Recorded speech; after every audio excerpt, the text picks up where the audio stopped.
Indian economic updates. At the end of the first quarter, the centre reported a comfortable fiscal position, aided by a large RBI dividend and muted election expenditure. The fiscal deficit was 1.36 lakh rupees crore, compared to 4.5 lakh rupees crore, 25.3%, in FY24. The fiscal deficit target is 16.9 lakh rupees crore, 4.9% of GDP. Net tax revenue was 5.5 lakh rupees crore, up from 18.6% in FY24. Total expenditure was 9.7 lakh rupees crore, down from 23% a year ago. RBI transferred a 2.1 lakh rupees crore dividend to the government in May. Finance Minister Nirmala Sitharaman stated that the 2024-25 budget balances multiple priorities, aiming to boost local manufacturing, employment, and India's global growth share. She highlighted that the budget builds on the February interim budget, focusing on consolidating achievements and revitalizing the manufacturing sector to enhance job creation and increase India's global GDP share over the next 5 years. The government is on track to meet the 4.5% fiscal deficit target by 2025-26 and will follow a declining debt-to-GDP ratio from 2026-27.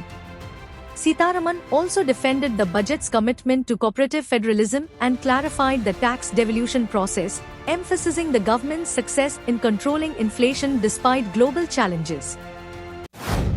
India's core sector growth dropped to a 20-month low of 4% in June, down from 6.4% in May. 5 of the 8 industries in the core sector index showed slower growth in June. The index of 8 core industries, including coal, crude oil, steel, cement, electricity, fertilizers, refinery products, and natural gas, has a 40% weight in the index of industrial production. In June 2023, the index rose by 8.4%. Sequentially, output contracted by 3.1% in June.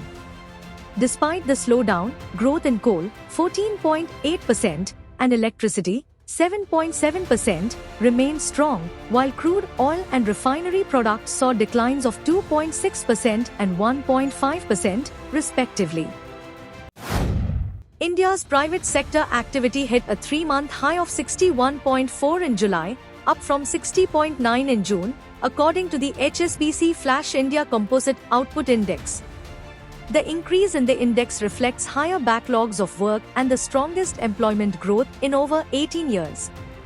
Manufacturing saw price hikes for coal, leather, pharma products, rubber, and steel, while service sector inflation was driven by rising costs for eggs, meat, and vegetables. The manufacturing PMI rose to 58.5 and the services PMI to 61.1. The data indicates robust growth, driven by favorable market conditions and rising new business orders.